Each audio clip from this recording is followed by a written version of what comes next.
This is Women in PR, a podcast about inspiring women that have embraced PR and made it shine, changing it for the better every day. It's about mentors, founders, researchers, role models, leaders. I'm Anna Adi. Women in PR is brought to you by Quadriga University of Applied Sciences in Berlin and professionalpodcasts.com. In an increasingly interconnected world, understanding cultural dynamics isn't just a nice to have for PR practitioners. It's essential. Our guest today, Dr. Marianne Sison, honorary university fellow at RMIT University, has dedicated her entire career to exploring this crucial intersection of culture and communication. Marianne's work, which you'll hear me more than once mention that I use in my own courses, challenges us to look beyond traditional demographics and consider the complex cultural identities that shape our stakeholders and their experiences. Her research on cultural values in PR and PR strategies echoes themes we've explored in all our series, and more recently with Heather Young. But Marianne takes this a step further. Using a post-colonial feminist perspective, she pushes us to critically examine how we represent and include diverse cultural identities in our work. This approach resonates with what E. Chisek thought when they spoke about queer theory and PR, both highlighting the need for a more inclusive framework for PR practice. So today, we're back to talking about culture, as in cultural competence and cultural dexterity, contextual intelligence, if you want, and why it's so important for a future focused and more humane PR, how it impacts communication strategy, and why diversity should be seen as an asset and not a liability. We'll also discuss, again, about the ethical implications of our work in a multicultural context, a topic that ties back with our conversations with Katie Place and our upcoming conversations too. Are you ready? Let's go. So, Marianne, welcome to the show. Thank you for having me, Anna. It's a pleasure to be here. Now, all the guests that we meet on the show, they usually start with one question, and that is, how did you end up in PR? Okay. My first entry into public relations was my first job after I graduated from the University of the Philippines, right? So that was how I got into the industry. It was a job for public relations assistant. But my degree, there was no public relations degree then. It was a broadcast communication degree. But I enjoyed writing. I did journalism electives. I enjoyed organizing events. I was part of an association at university, the Journalism Club. And then I found that public relations actually can combine both production and writing and organization. So there you go. That's public relations in a nutshell, isn't it? It is. I mean, it's so interesting. This is our third series. We've had several guests so far from various parts of the world. And what strikes me is how common this idea of starting in journalism is, right? Accidental pathways as well. And yes, we have that coming up in research, but this love for storytelling, love for writing, and journalism. And sometimes I wonder, how do you deal with the change of perspective? I mean, when we talk about stereotypes, journalism comes with a wonderful, shiny armor, right? Protective stereotype, doing good for the world. And I fully agree with that. But what I don't understand is what happens. Why is it that public relations tends to use all those skills and yet loses the glamour, right? The acceptance, the legitimacy, if you want. Yeah. How did that make you feel? Did that happen to you? Yeah. See, the interesting thing is the notion of public relations as spin, in my view, came from the journalists who actually could not understand why public relations practitioners, were able to generate much traction, earn more money, but still be in the background. See, so in my view, um, and then they generated this us and them kind of dynamic.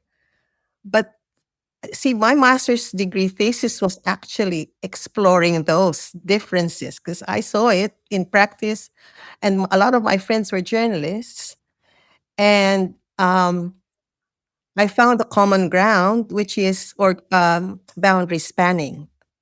Because both practices actually look at both various spheres of influence, and they put them together in a way. So, my argument, and it still is that, and I know journalists for a fact, and you can see it in the media today, a lot of the news articles still are generated from media releases, and you can see the commonality of the terms, they just tweak it a bit, but they need us as well as we need them. But So boundary spanning. boundary spanners, we both are. Well, that's something to look up to. Mm.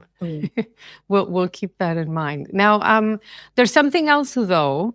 Um, you are an active researcher. There's quite a long and impressive and impactful research legacy that you've left. But for my classes, for instance, one of the things that we use from your writing has to do with culture.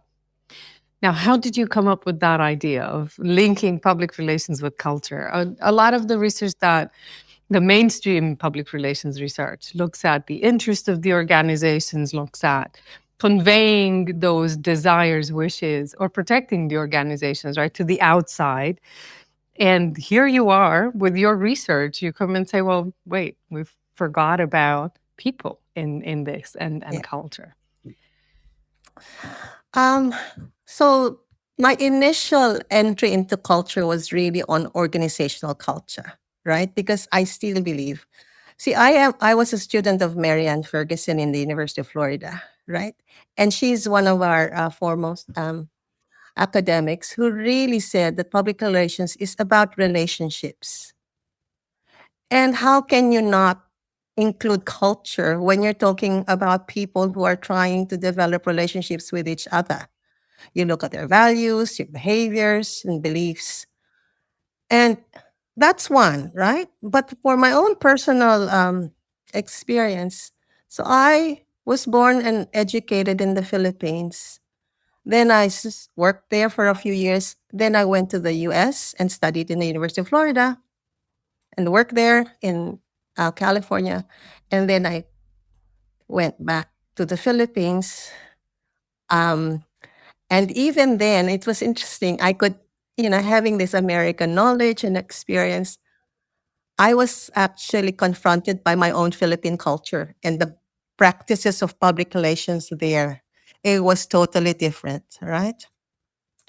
Then out from my personal work, I found myself in Melbourne because I married my husband now. He migrated to Melbourne. So I moved to Melbourne, Australia, where I have lived for more than half of my life now. So I'm practically Australian in a lot of my thinking, but I cannot remove my Filipino-ness and my, American knowledge, education, American education with me. So here I am being a public relations academic in Australia. I was one, if I'm, I must have been one of the first Asians in our school, in our department. So when you say you talk, when most Asians and most Filipino migrants then would not go into public relations, more so a communication school, right? And even that, even with my relatively okay credentials. I could not land a job straight up as a academic because I'm from the Philippines. Anyway, so for my own personal experience, my work in culture came much later in my academic life. So when I was doing public relations, was teaching the generic, quite culturally absent. Everything was just functionalists, in my opinion. The social cultural aspects were not quite as upfront in our teaching and also in the research. And then I when I started writing after my PhD, and my PhD was around organizational value setting. I could not actually get any of my papers published because it was too generic. And there are other people in Western nations, more Western scholars, who probably, could do much better than that. And Australian scholarship also was very new. And then when I tried to, when I think I was asked to write a book chapter on, I think it must have been Sri Ramesh, who is one of our, excellent leaders who pushed the notion of multiculturalism in public relations. And we had met before in Singapore. So he says, why don't you do something on the Philippines? So I said, okay. And after that, there was already now there's a Philippine chapter on public relations. And it sort and I said, so there is a gap. It was a gap in the literature, obviously, right? And but to me, I don't want to be just you know limited to the Philippines. I wanted to expand it to the Asia Pacific, Southeast Asia, because again, there was a gap. There must have been a lot of work, some emerging work from China eventually. Um, and it's because a lot of our, as you know, a lot of our scholars, students in America, for instance, and maybe in the UK, are coming from Asian countries more. And of course, there's a lot more publications in that space. So my area in cultural diversity was really out, was really triggered and motivated by my own interest, by my own experience of the lack Mm. um, of literature in that space and how I could contribute to fill that gap in the knowledge. Okay. But you said something that's really, really interesting there, that you felt your Filipineness coming out in the US and then later on in Australia. What does that mean? I mean, you spoke about how important it is Mm, to build relationships in public relations. mm. So interpersonal communication and this dealing with one another is important. What is it so different from the Philippines, or what do you feel that was so different in the Philippines that you brought with you that maybe didn't quite fit with the cultural customs of either the US or Australia? Um, so when I went back to the Philippines, I had this whole idea of what public relations should be according to the Western, mindset, right? And you have to do certain things this way. But in the Philippines, you can't be direct. You have to go. It's like it's a in the power distance culture, right? Totally different. You have to go around. You cannot ask a question as directly as you would. And the layers of hierarchy, power hierarchy, for example, you can't just call Anna, like you're Professor Adi, right? That's how we would say in the Philippines. You cannot say professor or call a professor by the first names. Um, so I had to go back to that. Now, when I came to Australia, I had to shift again because here in Australia, nobody calls in the Philippines, we call everyone sir or ma'am. And here in Australia, if you're a sir or a ma'am, or sir mostly, you should be knighted, they said. You know, so, yes, so you cannot, so there's a lot of this, what they call code switching, which is a new term, again, that I learned from my younger colleagues. That you switch your language and your mindset to the culture that you are operating in. But so there's a lot of ongoing translation in your head, you know, in your language and even in the approach. And that's why I think it's extremely important for communication and public relations practitioners to understand these nuances. Hmm. Because sometimes we bring our own assumptions because we think we're the experts, That right? makes me wonder, though, if because you talk about the experience of someone who's migrated, so it's you at your first experience of migration. But Mhm. Mhm. Australia is known for like the US to a degree, for having this multi-fabric society, right? So Mhm. I really wonder, and this is something that happens in Germany right now and in many other places in Europe, where we have these layers, if you want, of being a migrant. There are people who just Mhm. moved for the first time. So that might be your experience and mine, this code switching. Yeah. But there's some that are first or second generation migrants. So in that case, they still retain some of the cultural habits, Yeah. if you want, or Yeah. expressions. They might still live in families that are either multilingual, and that they're patchwork of culture in a sense. I wonder how that code switching happens to them, um, Mm. as it does to us. I don't know. Do you have any insight? Your students, Yeah. maybe, Well, and colleagues? yeah. I have spoken. I mean, I have my children were born here, both Filipino parents, but they cannot speak the language, right? So, but and that's why I'm continually asking younger generations, second and third. But I'm finding now, and this is just my own experience here, in Melbourne, and I'm just talking Melbourne society. That's all I that there are more younger Filipino second generation Filipinos, I should say, Filipino Australians, who are more comfortable identifying as Filipino heritage. Mm. Uh, even even Hollywood celebrities. I'll give you an example. Olivia Rodrigo is half Filipino. She just had a concert here. Um, and then there's a few others, and now they're actually coming out with identifying their heritage because we can talk about it now.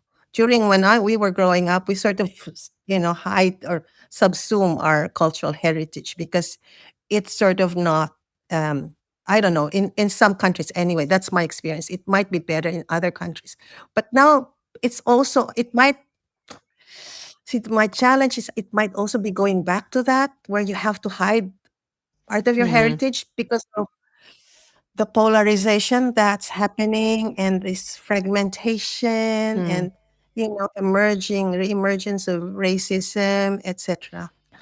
So you So think that in a sense, let me ask there and clarify. So you think that the younger generations that are more open in accepting their heritage, this is something that is indicative of the times, right? That it is this what you're saying, that it's a time to be more comfortable. Whereas when mm, you were a few mm, years younger, that the expectation was to be assimilated, to sort of mm, mm, mm. blend in and blend in, blend right? Is it blend blend and blend, bland, but I blend and can't bland. blend in physically. I'm just different.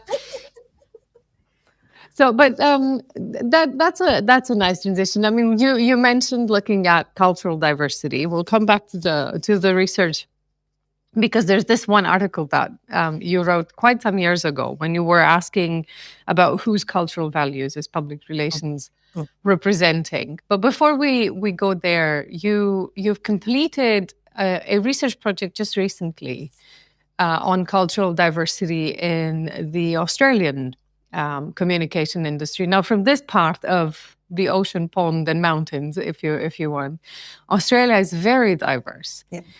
But I wonder if there are any surprising findings that come up from your study. And you've looked both at agency and in-house practitioners, haven't you? Yeah. So the research was conducted in 2021 and 2022. And and it was sponsored by Scanlon Foundation and Think HQ, which is a consultancy. Now, Scanlon Foundation has been one of our leaders in advocating for social cohesion. So that was what their motivation was. So the results actually were not surprising at all. There was little ethnic diversity among practitioners. Most of them come from Anglo-Celtic background, but there was some second or third generation Australians with a background in from Europe or Asia and Asian, Latino, and European heritage. Now, you put that against the uh, diversity, the ethnic backgrounds of Australian populations in general. Now, there are 30% of Australians who were born overseas, according to the 2021 Australian census, Wow. and almost half of the Australian population in the census have at least one parent born overseas. All right. So that's why the multiculturalism aspect of Australia is quite, strong, and we are really quite happy that it is what it is. But in the industry, um, it wasn't reflected as much as it was in the community. However, one of the interesting things to that the research showed is about 97% of the respondents were wanting to talk about cultural diversity or want to have more cultural diversity in the industry. The challenge was they did not know how to get there. So I would argue also that the leadership, um, and I think we found this, that the leadership in the industry was still quite Anglo-Celtic. So there are very few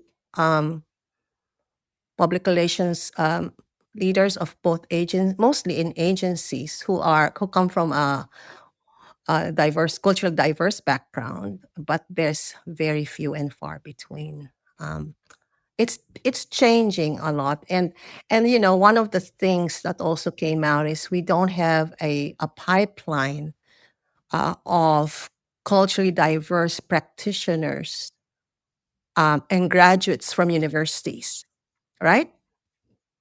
So we also have a responsibility in academia to generate that pipeline of practitioners who will move into the industry after they graduate.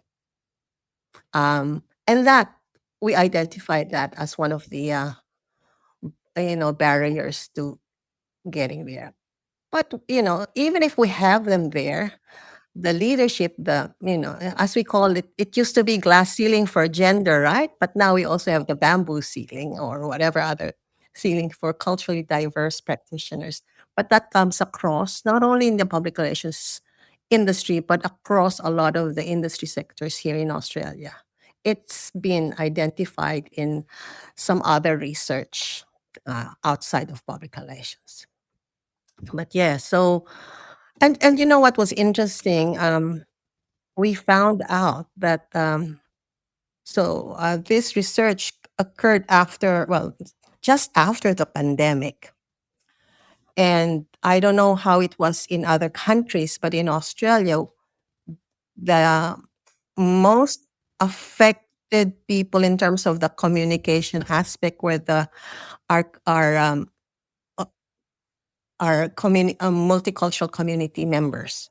Okay, because the language there was not a lot of appropriately translated language or communication material that the communities were able to access, because everything was assumed, all the materials that existed were in English.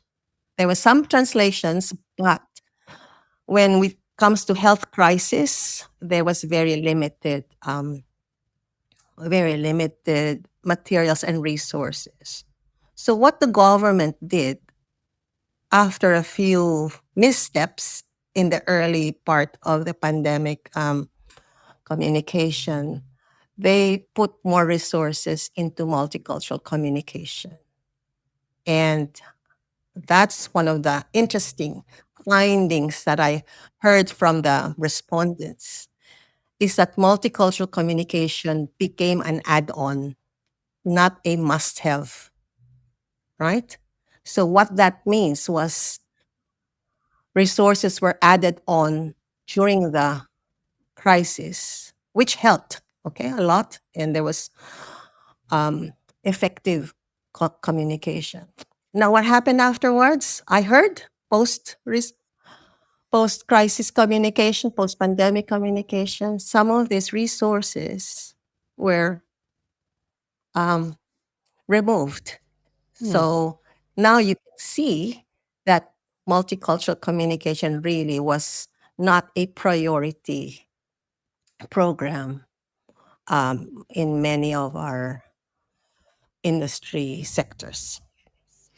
But let's go back a little bit because there are a few things you're saying, right? That when it comes to recruiting diverse talents in the profession, this lack of pipeline, it's not only due to whoever is there. I mean, yeah, we tend to like to surround ourselves with people like us, right? So that Mm, whether we call it bias or whether we call it sort of in group cohesion, that is the reality. But there's something at consideration stages that migrant communities or language diverse communities dismiss, right? mm, And I think that goes back to skill.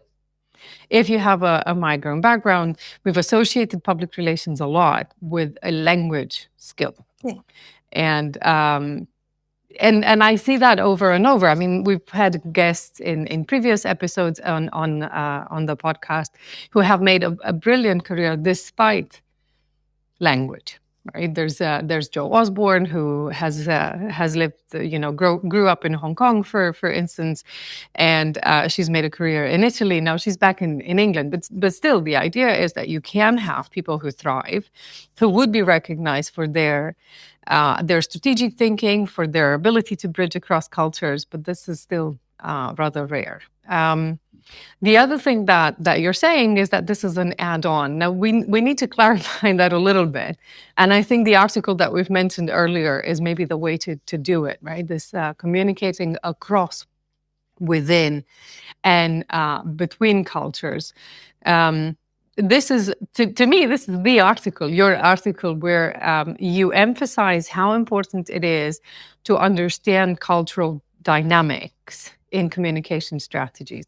So can you explain a little bit the way you thought of that? And then maybe then we can bring it back to the add-on of the pandemic communication Yeah. and how that looks. Well, you see, my understanding of strategic communication is that you need, and we talk about this in class, you need to know about the global context. You need to talk about the regional context. You need to talk about the local context. And that's what we call in the contextual intelligence component in the Global Alliance Capability Framework, to which I was part of. And if you are going to advise your client or um, your boss, or where your corporation has to go, you need to understand all these levels of socioeconomic, politics, technological, and all that best thing, and the media, of course. Now, if we don't understand how culture operates in these institutions, financial, media, especially governments, what are we there for then? Because we are part of this translating, it's sort of a translating component, that we are translating for our CEO, right? We're translating, these complex, wicked problems to our clients and to our internal comms, stakeholders. So that's why it's a communicative role and function. And language and communication is part of a culture, right? So if we don't understand how language operates, even, like as an example, even the notion of choosing your channels. for communication, choosing your platform. And we don't try to understand, we don't try to find out what are the most effective ways for a particular group of people, then we're not doing the job, right? It's to me it's quite basic, but people sometimes tend to do the easiest, the most expedient way, the more common. Okay, we'll use social media. Hang on, the elderly community, migrants from South Africa, or don't actually, or from Burma or Myanmar or India, they don't use social media as much as you think you and I do. So, if it's about culture from within, I mean, we also have to acknowledge that across, and it's just an openness to learning. I think that's important. Uh, what I call, and I mentioned this in class, we have to have this notion of cultural curiosity. Hmm. Okay? Because if we don't inquire, we only assume that the knowledge we have is that what it is. But there's a lot we don't know. There is a lot we don't know. We make And we take assumptions. for So I always granted. often ask someone who tells me something. So where did you find out that information? And then, like, and what did you think about it? And it's often a media outlet that has particular points of view, and that's fine. Hmm. But this is the criticality that also is missing in a lot of the practice. So yeah, it's a lot of work. It's a lot of So thinking that you needs to really happen. you've mentioned the global capability framework and working with Anne Gregory, and we've had Anne as well on the podcast Mm. several episodes ago. So with the global capability framework, you're thinking overall of what would the profession need. So both you and I and everybody else that works in public relations in order to deliver a legitimate service, right? An impactful, legitimate profession, and that has to do, of course, with education, with specialism, but it's all of us together. So that means that one of us can do better in one aspect than another, right? Still, you Mhm. talk about cultural competence, and you talk about cultural competence within this framework. And in HR speak, competence is something that you can train and you can verify, right? There's a test. So how does this cultural competence, how do we train our students? So there's capability versus competence. Competence is something that you and I would have, that you and I can demonstrate. How do we get there? And how do we test the existence of cultural competence? How Mm. did you think of I that? have, um, well, competence. I would act because competency, and you know how they say competency, you have to have particular skills and knowledge. So I don't know if you can really test and measure that, because again, the questioning of the test or the creation of the test will actually depend on one's cultural biases and frameworks. So there is not, it's not a generic kind of, okay, I'll test you for, it's not a functionalist mathematical equation that, you're good in values, or you're good at this language, you have five languages, you've lived in three or four countries, and you have parents who are from different heritage. That doesn't make you competent necessarily, because you could, it could, it doesn't mean that you probably have a capability to understand different cultures, but do you have a cultural competency? I don't know if that's sufficient, because um, I would like to think this is why my view is a quest for knowledge. So your cultural competence could be, and this is just out of, is your willingness to actually learn about Hmm. other cultures. Now, to me, I don't know. This is one of the Western concepts that actually I was quite inspired by, whether people agree with it or not, is the notion of requisite variety. So it's Carl Weick, but it actually came from another scholar from the US.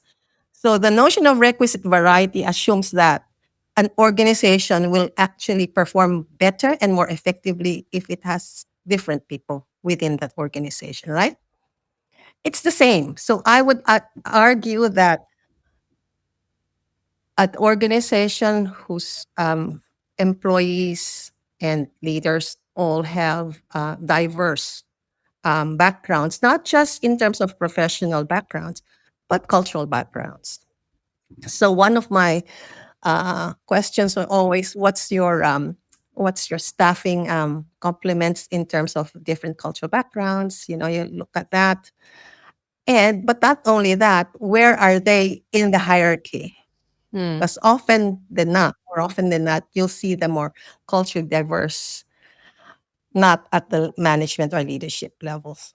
So that's what I think we should encourage, because the moment you have a leader there who comes from a cultural diverse background, they already have a natural affinity, a natural disposition to it, and they understand their own possible experiences at being culturally diverse when they were not a leader yet. So there's that lived experience, as they say, Mm. would really enable cultural competency.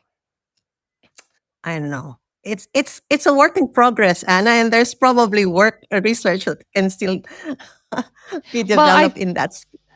well, I think there's several elements in there, right? This curiosity that you talk about alludes to empathy. Um, and empathy, though, requires experience and exposure, right? So, in a sense, Mhm. exposure is what we might get either through these different family histories that you've described, but experience sometimes is required through the immersion, right? So you've mentioned that living in several places, and if you, it doesn't have to be several countries, but sometimes living in several places, different Mm, environments would be enough. And sometimes that empathy can be sharpened mm, without having these two, right? And then there's knowledge. Then it's about learning in the classroom. So these are the four elements in a sense that I see. Um, but but you can't get to that level of curiosity and empathy without having felt the pains yourself. And this is in a sense mm, what you were saying as well. So cultural competence is now included in the global capability framework. You're saying that we should strive to have that. The risk that I see, and this is what has happened in many parts in Europe with diversity and inclusion, is that people then look at diversity and inclusion as a list, right? And then yeah, as a checklist, and they try to have one of each, yeah, which is yeah. which is very very difficult because you can be, and this is what I say, at any given point in time, uh, each and one of us can be the odd one out, right? You can be the Mm, oldest mm, person in the room, the youngest person in the room. That is an element of diversity that brings all sorts of assumptions of experience and context. So we need the cultural competence. That means that it's on us in how we teach and how we lead these conversations. It's also how we facilitate those conversations to take place in organizations. But how do we get that back at societal level? And so you mentioned the pandemic, and you mentioned mm. this add-on cultural communication. Can we go back and see if you have any examples of how you mentioned channels and patterns of consumption? That's fair. You mentioned Mm, language. mm, Still, how do we bring them together in a way that in a campaign we communicate in a way that is understandable with everybody, yet specific mm, to everybody, so that culturally they resonate. Uh, and yeah, therefore, because they resonate, hopefully there's this more deeper, authentic connection with mm. each community. Have you got any ideas? Did that Well, happen in one, Australia? I mean, there's usually a hope that it happened in Australia because, as you said, yeah. it's such a wonderful and diverse place. Well, what was, as I said, I think there was an example that was mentioned by my participants, and it had to do with the resources. And and one of the things they really, and this was someone from in the healthcare sector, and she said that most of our staff come from a culturally diverse background, and yet we didn't actually um,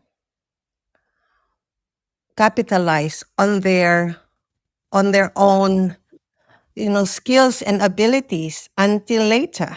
And then, because they all said, oh, there's no money, there's no funding for translation. But hello, it's not just translation. It's about identifying who are the community leaders who then who people trust for the communication. And then they will bring that conversation to their communities. But one example in the channels, which was quite interesting, so they were trying to, of course, during the pandemic, everyone wanted to, in Australia, it's depending on which state you are, everyone was encouraged to have a vaccination thing. And of course, some cultures were so against, they have different views on that. But the first one, one of the first channels that was mentioned, let's just go on social media, right? But as I said, the elderly in the community don't necessarily go on Instagram or Mm, Twitter or whatever, X, whatever you call, or maybe Facebook. Yes, they do because but they said no, they gather in this particular community center for a particular day and we just put a poster. The old fashioned way, like it's still a trusted form of communication. And because in some cultures, interpersonal communication, as you know, actually generates more traction and more credibility than any of the sophisticated digitized media. And so for that example, they said, yeah, and we have staff, we have employees who go home to their communities, their families.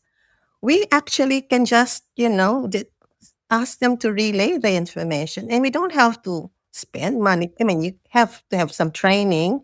So you make sure that the communication is what you want it to be. And so there are ways, except that, sometimes it's also our fault because we just have these boxes of practice that we don't want, we don't think about, so we don't have to think about the next.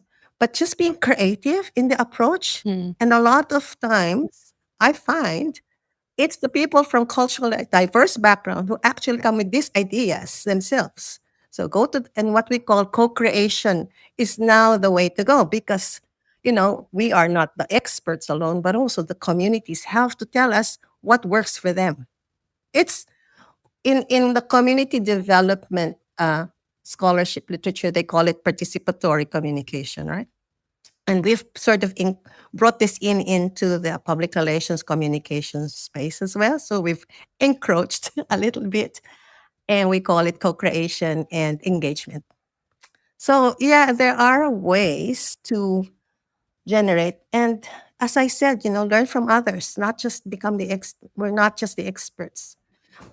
And again, it's being open to learning and being open to new knowledge and practices. but you see all this co-creation. So, being devil's advocate here for a moment, Sure. um, we've had in public relations scholarship, and this is so evident if you look into practice, this emphasis on not only justifying the value and worth of public relations, but demonstrating impact, right? So impact, Mhm. we have these two wonderful words of efficiency and effectiveness, right? And and one of them out of these two fancy words is related to resources. Mm. So if you want to save money, right, money and people, obviously, then you're going to have a one size fits all sort of message. And now here you are, and you're saying, wait, in order for you to be effective, it's not a one size fits all. You actually need to allocate resources and have Correct. curious enough people that are going to take their time and go into these communities and Mhm. therefore craft your messages, and not only your messages but the format of that, so the Mm. delivery, you package the messages in a way that is appealing or resonating with the community. Mm. So how do we save money then? How is Well, this that? is why Where's the this efficiency and effectiveness? this is why it always comes down to money. Mm. and its resource, and that came out really clearly. But this is the thing also. What Before I answer that, I have one thing that I wanted to share. One of the things that we forget, and it came out of that research, is that when cultural diversity is not a liability, should not be a liability, it should be an asset, right? And this is why when you think about your own employees or your own colleagues, use them, like not use them in a functionalist way, but explore how they can contribute to the conversation. Yes. Because sometimes you don't need a consultant, a specialist consultant for that. You have it in-house already. So you have to understand who is working in your organization. And if you don't have enough, that's why you bring them in. That's why you recruit. So your recruitment is not just to tick the boxes on the DNI. It's actually also for your own capability development in that space. Now, how many leaders are willing to do that or thinking about that? Because they'll only look at their educational credentials, la la la, la. And so it's really opening up the doors. And of course, it's easy for me to say as an academic, but when you're a business person, I understand that. I'm consulting now, so I know the challenges of business people. But you have to see it as an asset. So talk in the language of assets. Of culturally diverse people are assets to your organization, not liabilities. If you have someone who speaks two or three languages, it actually one of my respondents in the agency told me about this. One of their most successful, and I won't name the brand, and I've forgotten it. One of the most successful brands for a particular product, when they were brainstorming, came from a new migrant whose first language was not English. So he came up with this totally fresh idea about an Australian product because he was so new to the environment. And it actually worked. And I said, oh, okay. So that is an example of when, yeah, it's efficient. Efficiency can only do you so much because when you have a crisis, things are not, efficiency is not the main gig, right? You talk about effectiveness. And that's when people then put the money when you're fixing a crisis. Mm. So I know it's really hard to sell um, even getting resources for crisis preparedness Mm. because it's too far ahead. We've had these conversations a lot in our classrooms as well. But if you have a leader who has foresight and who has the heart in the right place, the efficiency lever actually can be transformed into more effective and engagement and meaningful engagement with your key stakeholders. So I don't know, maybe again, I am a bit idealistic, but if we don't challenge the current stereotypes and the current practices, then it will be the same.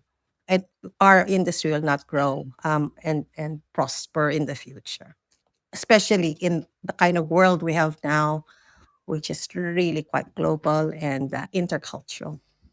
I'll hold you there for a moment because we went into the organizations and who does the hiring and how it looks like.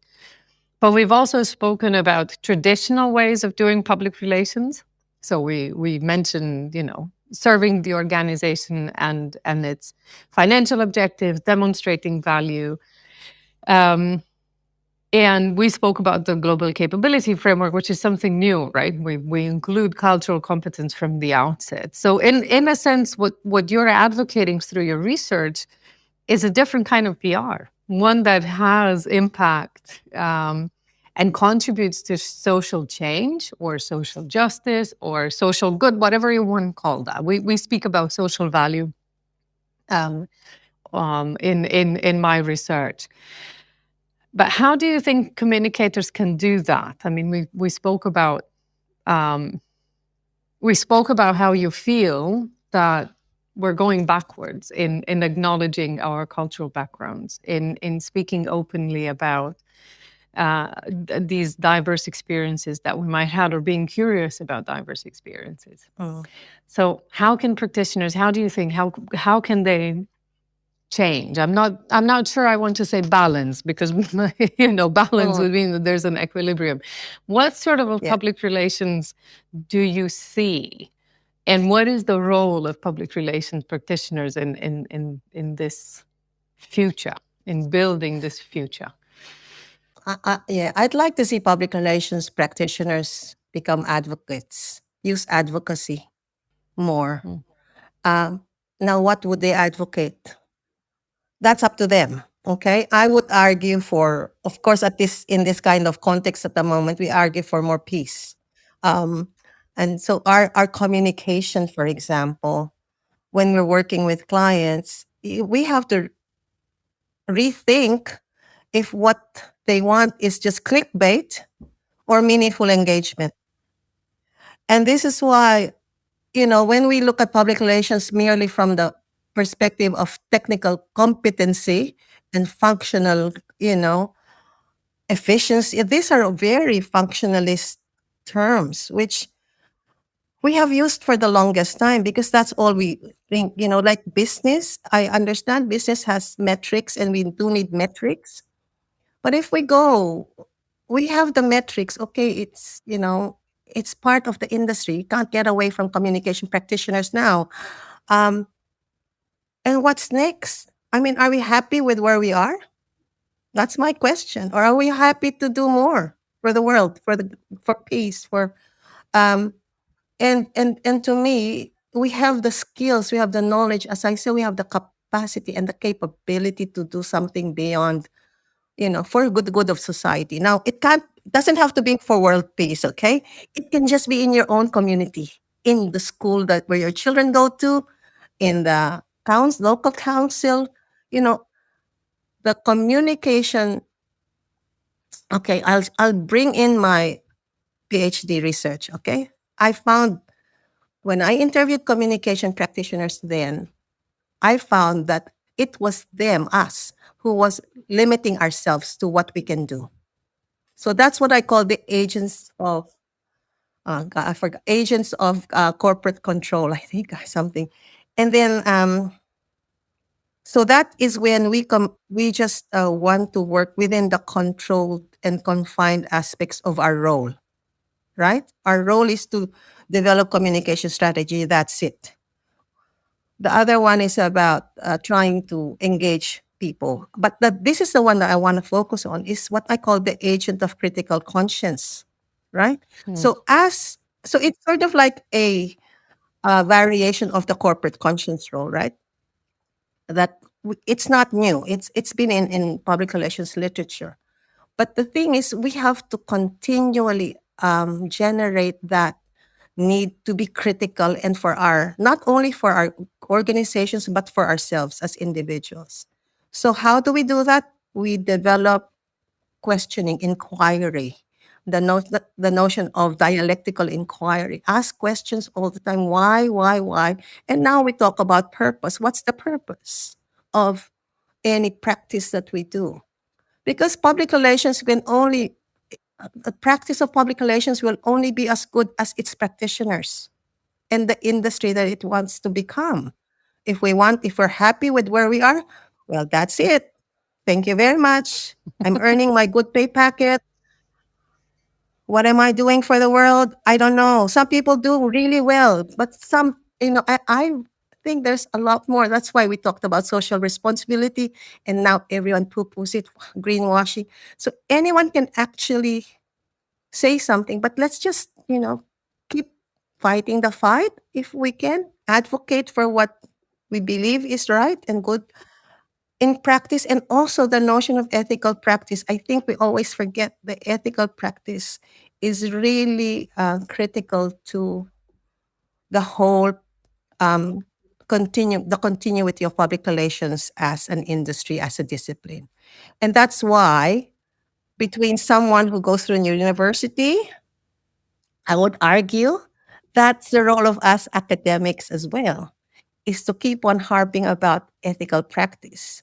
Because once you're out in the industry, The question of ethics often is subjugated in terms of efficiency, Mm, um, ROI, mm, and all the other terms that in the business sector. Now, not everyone's like that. I know a lot of people have really good hearts, but they're constrained by certain things within the environment. So, I'm as I said, I'm quite passionate about it, but I am still idealistic. Public relations has more to provide, um, if we actually think about what we can do. okay. So we should strive for peace and reflective thinking, dialectical inquiry, as you said it. Yes, dialect. Marianne, that's it for today. An hour almost flew by. Thank you for that. So remember, communicating across, within, and between cultures. That is a must read. Thank you very, very much. Thank you. So there you have it. Marianne Sison's insights are a powerful reminder that effective public relations in our diverse world requires more than just technical skills. It demands cultural curiosity, empathy, and a commitment to ethical practice. Her call for PR practitioners to become advocates for social good also echoes themes we've explored with guests like Annelie Ovrel on environmental communication and Rochelle Ford on diversity, equity, and inclusion. And together, these perspectives also show that PR is evolving. And one of the directions in which it's evolving is towards embracing social change. But for that future to happen, it is absolutely necessary that the PR industry embraces cultural diversity, not just as a checkbox, but as a fundamental asset.